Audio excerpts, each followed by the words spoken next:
Katika matukio ambayo yameripotiwa katika vituo vya polisi na uchunguzi wa kina kufanyika, na walioripotiwa kupotea kupatikana wakiwa hai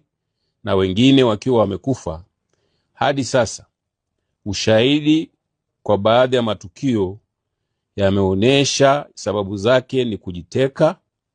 wivu wa mapenzi, imani za kishirikina, kugombea mali, kulipiza kisasi, kwenda nchi nyingine kujifunza misimamo mikali, na kukimbia mkono wa sheria baada ya kufanya uhalifu.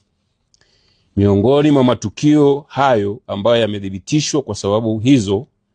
ni pamoja na tukio la hivi karibuni linalomhusisha Sheikh Zuberi Said Nkoko, miaka 53, mwalimu wa dini na kiongozi katika taasisi ya Islam Foundation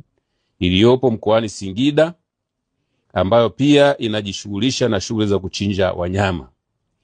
Katika tukio hilo, kupitia vyombo mbalimbali vya habari ikiwemo mitandao ya kijamii, kulisambaa taarifa za kutekwa kwa shehe huyo na watu waliotajwa kuwa ni askari wa jeshi la polisi tarehe 2 mwezi wa 6 2025 saa 5 usiku, akiwa na kiasi cha fedha taslimu shilingi za Kitanzania milioni 42.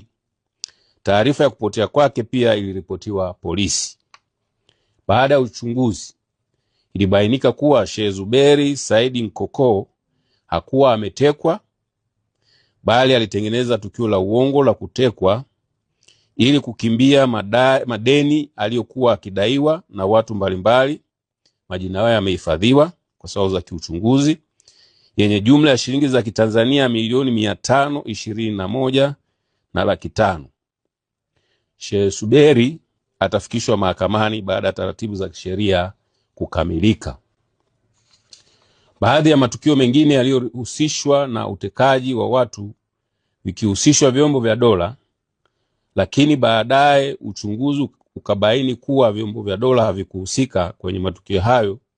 ni pamoja na tukio la tarehe 7 mwezi wa 6 2025 lililotokea katika kijiji cha Mtakuja, kata ya Nanganga, wilaya ya Ruangwa, mkoa wa Lindi, ambapo Rita Severini Ndambalilo, miaka 41, mkazi wa Dangote Mtwara, mfanyakazi wa kituo cha kuuza mafuta cha kampuni ya Specialized Petrol Station ya Mtwara, alikutwa akiwa ameuawa kwa kunyongwa na mtandio na kutupwa kando ya makarasha